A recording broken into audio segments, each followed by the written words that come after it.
Tuesday night in RacingRant Park, and it's the preview for Canterbury.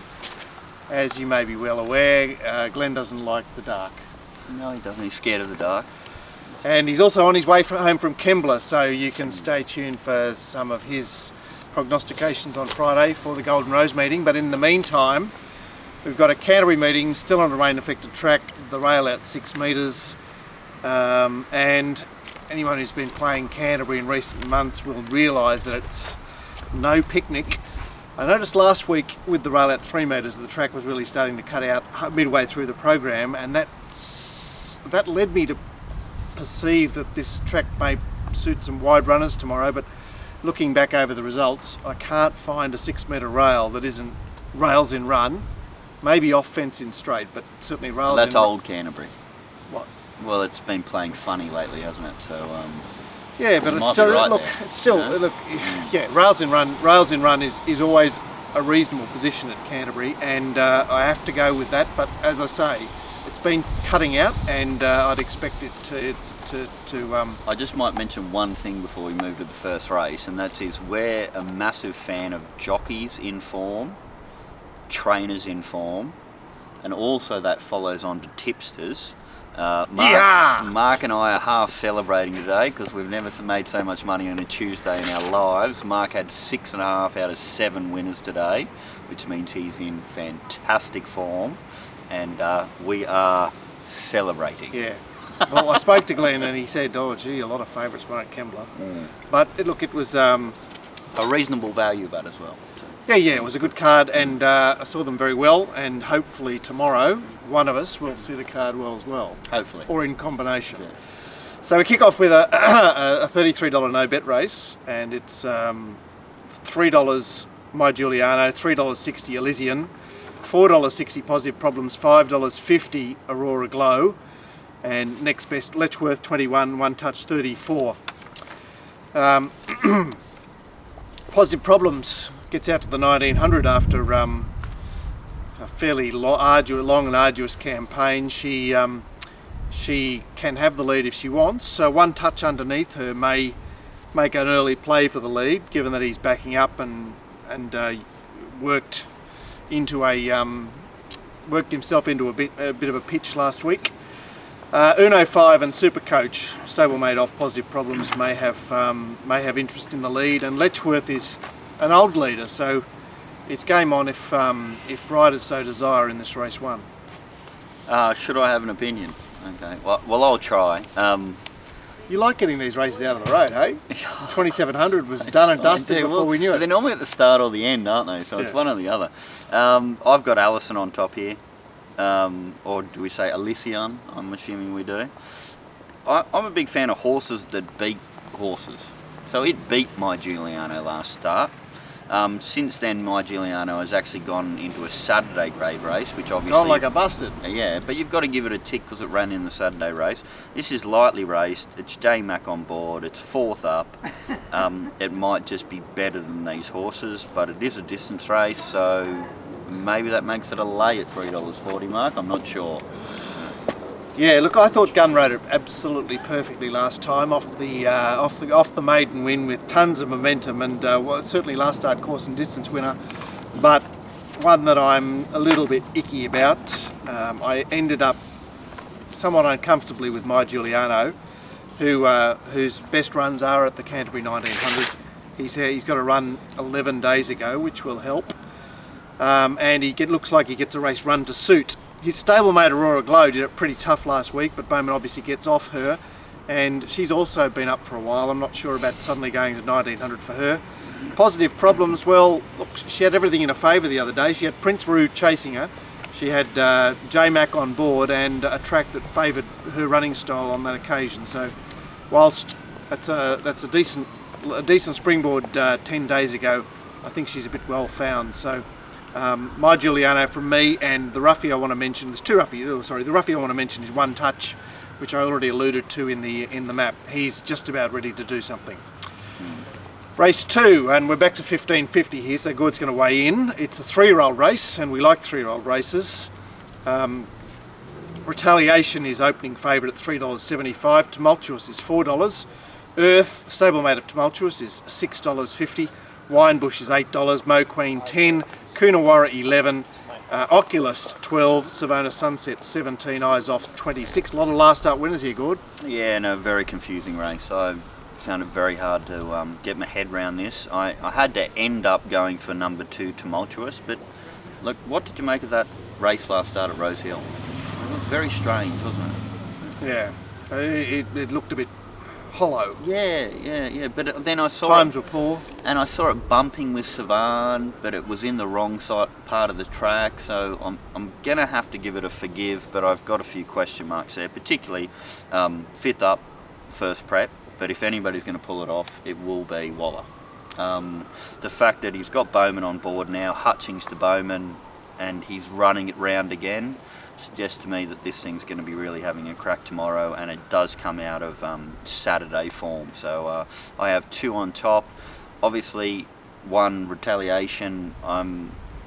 Well, it's one. It's running some rubbish races. I know. That. It didn't even open favourite the other day at Kembla off the back of such poor trials and such a shoddy win on debut. Yeah. Jay Penza just took the race by the scruff of the neck and he said, well, look, I know lad about town. It's a piece of shit. Yeah. I'm just going to take off here and see if he can catch me, and he couldn't. Yeah, and it's got the lad about town is one of those horses with those magnificent win ratios. So Yeah. Well, I managed to get a horse from what was it? 3 from 36 to 4 from 36 today. That's a magnificent effort. Oh, we've got spectators. Yes. Good on you, Ray. So Retaliation, what do you got to say about it? Well, I just don't know enough about it. Obviously, it's got to be a question mark, because if a horse, it's in its second preparation, it's won both at starts, there has to be a question mark there. For me, there is no substance to its form, so I'm going to have to be against it, because I'm assuming it's come up favourite, has it? Or it has, and I'm tipping it not to start favourite. It's got no city runs, and its provincial runs lack depth. Yeah, I've got to say I cheated a little bit in this race too, because I had a sneaky peek at your sheet and I thought that was quite interesting. But what's your opinion, Mark?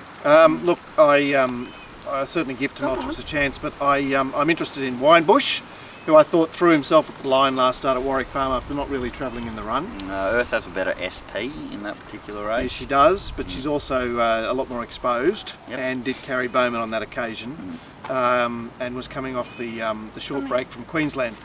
So Gunn getting on board Winebush, I'm interested in him, and Mo Queen had certainly a city race 2 starts back that is not a bad lead in for this one.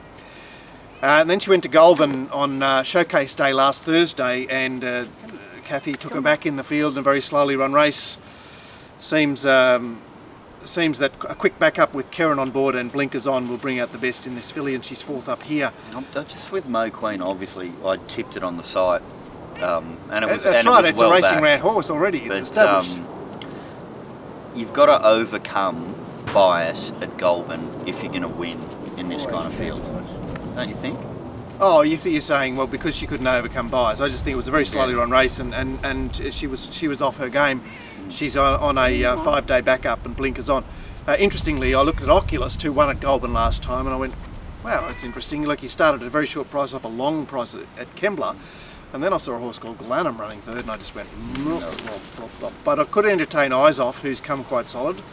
Coonawarra pretty much got away with things at Kembla, so I'd want to see him again. But look, it's an interesting race, and as I say, 4 and 7 are the other ones I'm interested in there, race 2. Race 3, we're 3-year-old fillies, benchmark 67, so winners are allowed to run here over 1,200 metres, and the market sees Rosa Carolina, a first up winner first up for Chris Lees at Gosford 2 weeks back, $3.50, Alluvian at $4.50, Bright Lights $5.50, Pecans at $6.50, Bright Lights Baby at $5.50, and $13 Ferrari next best.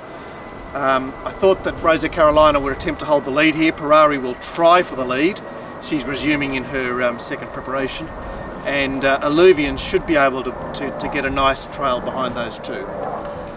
Yeah, I was struggling with this race as well. I've ended up with Ferrari on top, and I was sort of half interested in 3 other horses that I took a second look at, which was Bright Light Away, is it? Bright Light's Baby. Baby, Pecans and Rosa Carolina. I don't know how to line up the Rosa Carolina form, so if I can't line it up, then I've got to sort of like say I'm scared of this horse, but I'm going to have to leave it out. The one that I ended up dotting on top, Ferrari, I've been a little bit confused by the Waterhouse trials recently, but I'm just going to go for the fact that it did have a 1,050 metre trial last start. It's had 2 trials now. It might be a horse with a little bit of ability. It did get beaten. Why is it $13 then? Well, I'm suggesting that's the wrong price. Okay, but there's so many question marks in this race. Like this Rosa Carolina could be a really good horse. You've got also Pecans, could be a really good horse. Bright Lights Bay, wrong part of the track last start and beat by Malays, who I have to say, Glenn says is going to win a Group 1 I race. have to say, there was not much wrong with saving ground on the inside of Warwick Farm. I think maybe the last 200 on the inside wasn't Seemed that quite good. strong, like it kept on going, didn't it? It showed a little bit of ticker. Oh, I hate the race that it came out on debut. I think it's just a legless digger race. No, sorry, Ray, I haven't got any time at all. So you're with number 1. Anything else? No, I'm with number 2, Ferrari. Sorry, number 2. I've taken. Well, I watched the trial. Obviously, as we've mentioned on the show, we have a bit of an opinion of Global Glamour. In the first trial at Randwick, Ferrari's trial was far superior than Global Glamour's. If Global Glamour ends up being a groupish horse, which I think it might be, then this Ferrari is a very good bet at $13. Okay, fair enough. I'm getting very scared because I'm about to tip Kay O'Hara, who's on Alluvian, who was in the slow lane at Randwick in the Oh My Sword race a fortnight back. She's now had 3 runs back from a spell. Her run 2 starts back here was more than acceptable, as she found the wrong lane, and I think she's primed for this race behind a couple of horses that may just find this quite hot at this stage of their preparation. By the way, Mark, this is why I love getting your stuff too, because I completely missed it. And then only after looking at your stuff, I took a second look and I realised wrong part of the track, really strong race. Baccarella's also franked that form as well, and I think that was a really good find. So I won't be losing on that either.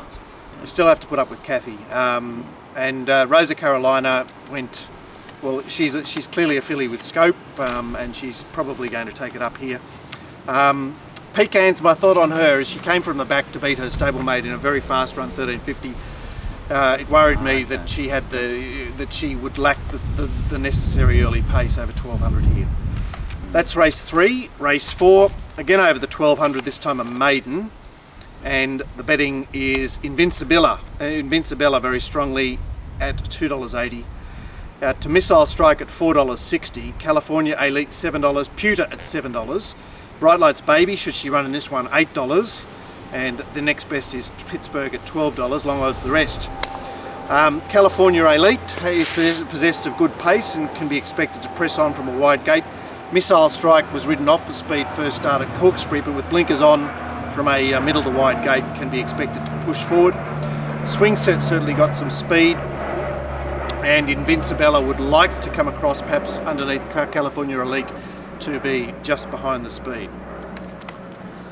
Tough race yet again. I looked at 4 horses I'm sort of interested in here: Pewter, Pittsburgh, California Elite and Invisibella.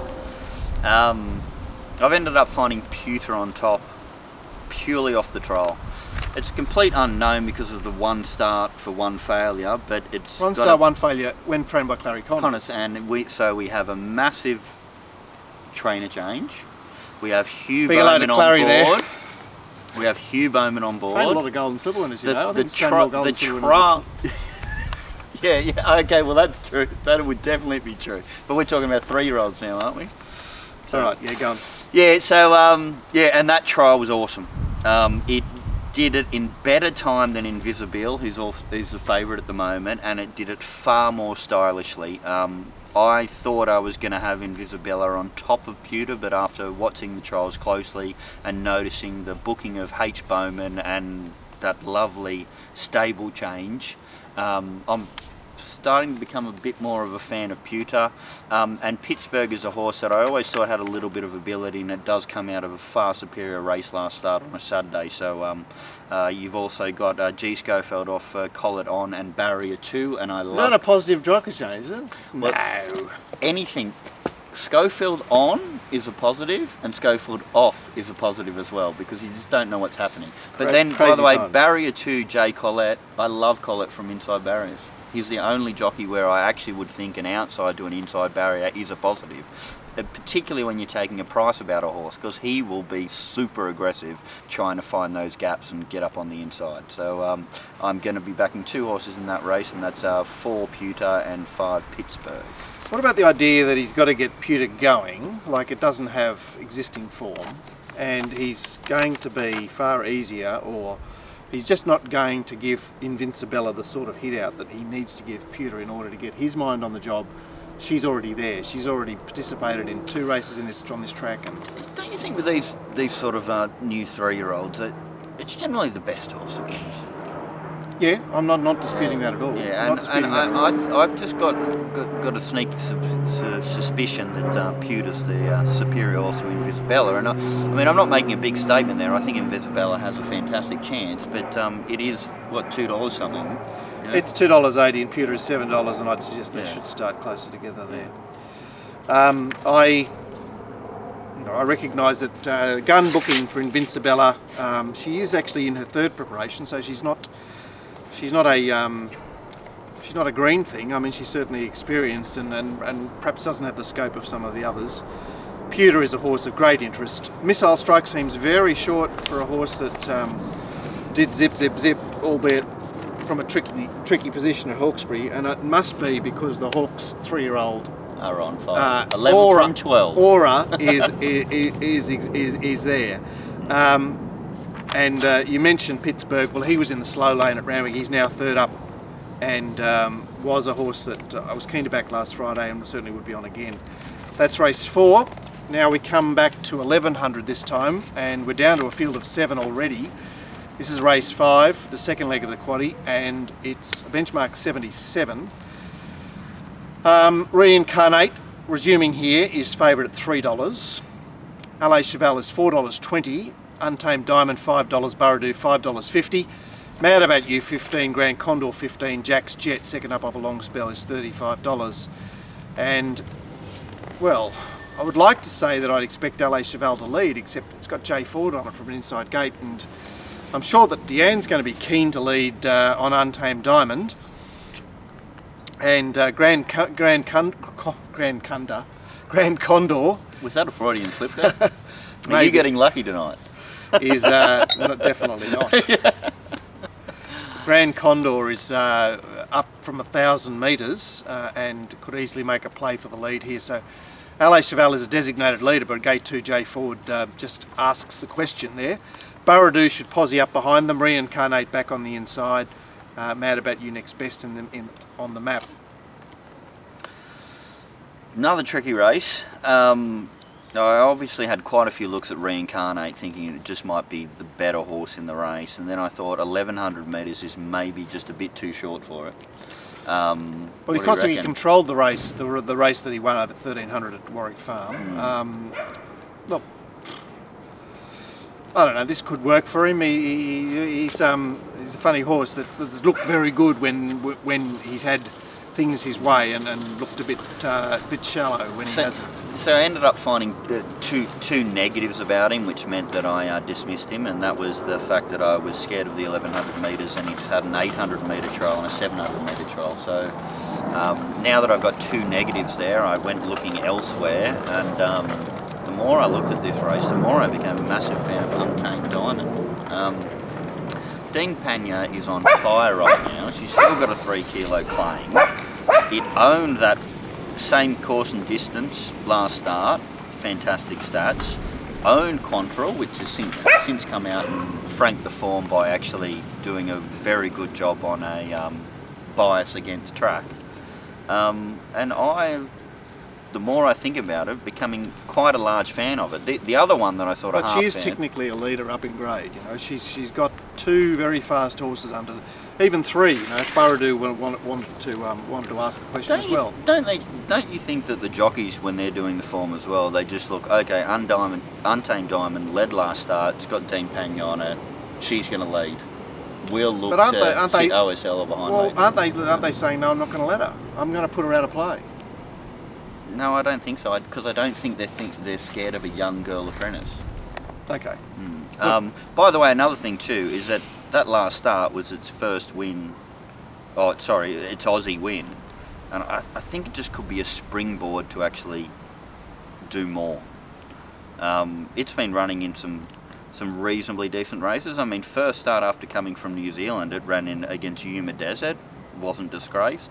I think they have an opinion of this horse, obviously, and I'd suggest they are planning better things for it. And well, you know, enough said about it. The other one I was interested in was Arise Augustus. Who is scratched? Oh, is it? Gone, is it? Yeah. So that's Untamed Diamond from Gordon. I'm certainly.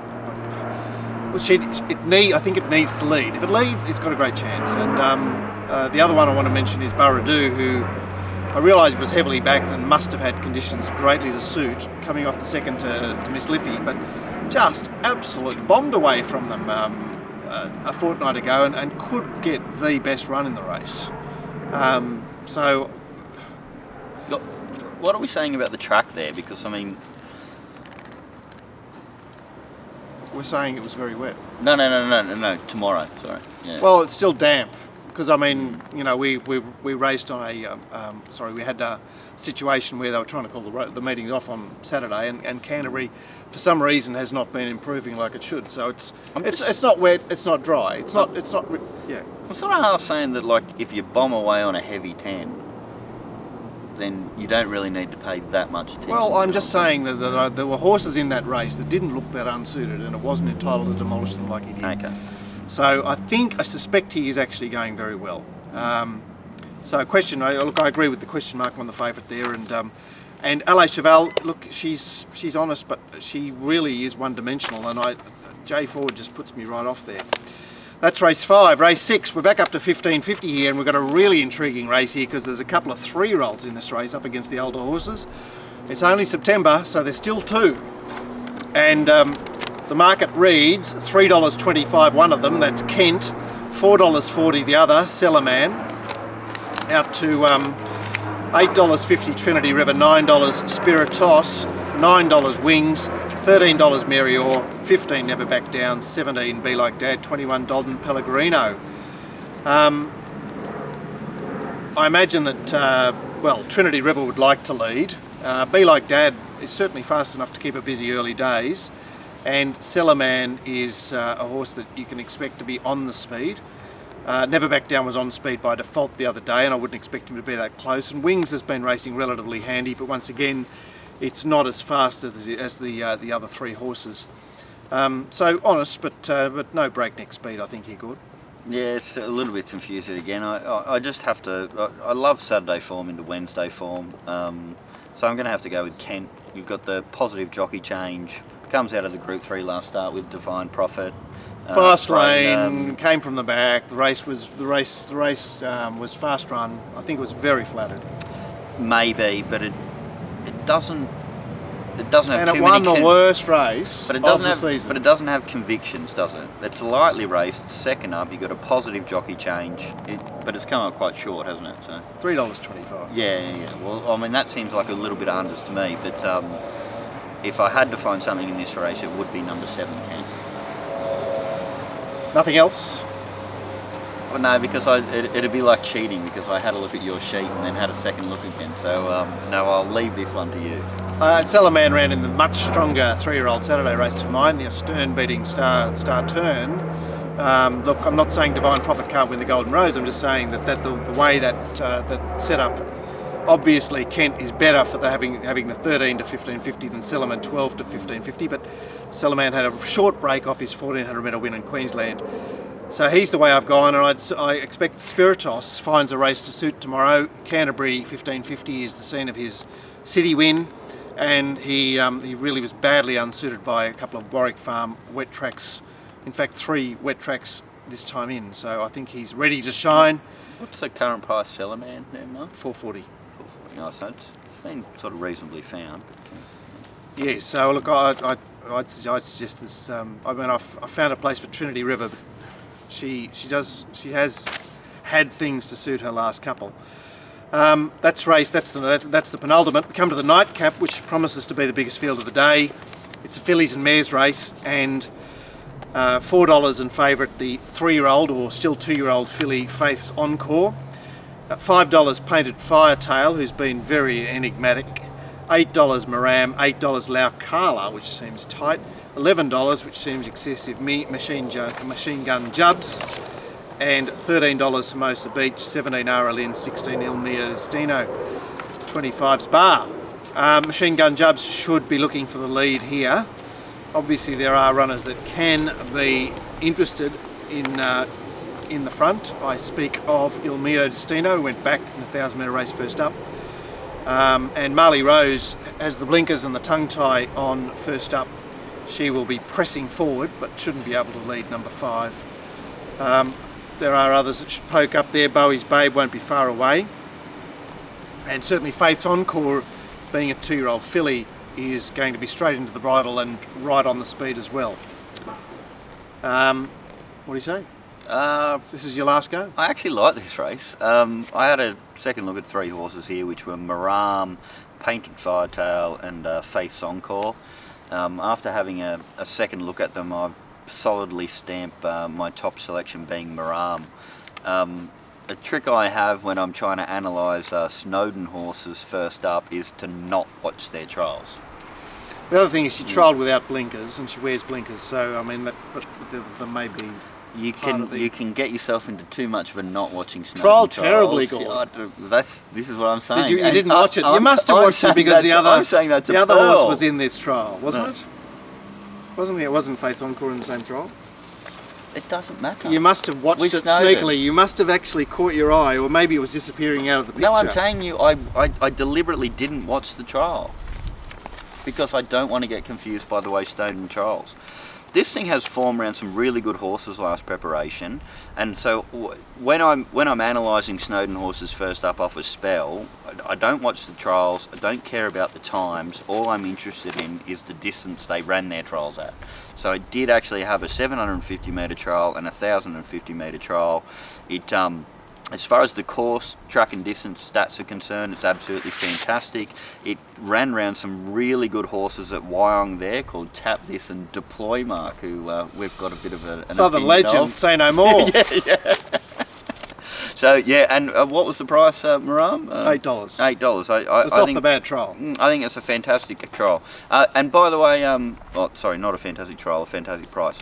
3 Painted Firetail, I've had enough. I thought this horse had some serious ability. I still think it has ability, but I want to wait and see it do something before I'll ever be involved in backing it again. And obviously the complete question mark in the race is the horse has had 1 start for 1 win. It's done nothing wrong, and it's with the same stable, Snowden, so has to be a chance. But they're the 3 I'm interested in, and I'll probably only be backing one of them, which is Maram. All right, so you labelled Machine Gun Jubs at Gosford last time. You're not interested. No. You're a clever operator there, leader up in grade. She's well, anyway, we don't often see Angela Davies in town. She's got a very, very hot strike rate, but a horse of interest, I still think. Maram, you've mentioned. Painted Firetail, I expect this to be a first up only horse. We all recall it being first up at Randwick, and then first up at Kembla. It's still waiting to get out, and then first up last time it came up the horridly slow lane in the River Wild race at Randwick, and last time we saw it actually at Randwick in the Tempt Me Not race, it was in the very slow lane again. So look, it's just got a pile of excuses. Whether or not that's good enough is another matter. Well, I reckon you're too smart for me by far there. Finished in front of Stravigo, first up last preparation. Yeah, okay. Look, it's very subtle, and maybe it's too subtle, but that's the line with Painted Firetail. Faith's Encore was in the right part of the track at Warwick Farm. It was a 5 metre rail, and she was look, things went right. It wasn't much of a field, but she did win pretty easily. So she's just sitting there. I can't say either way there with Painted Firetail. Sorry, with Faith's Encore, and that's the way I saw the last. So that's the program at Canterbury. Look, it's a program that I am not going to be betting up on, but I am interested in bits and bobs. Bits and bobs. And don't forget about Mick in Melbourne tomorrow, because That's he's right. on absolute fire. Sandown for Mick, $55. You can buy him from the site. You can buy me from the site, $60 or $22 for the selections. You can prepay for Mountain Yard Mail, which is obviously available on Saturday. And also Mick, and you can get the double Mick Wednesday and Saturday for $88. You can buy those on the site as well. So check it out. You're obviously watching the midweek preview, and we'll return with a preview for Golden Rose Day on Friday. Catch you then. See you guys.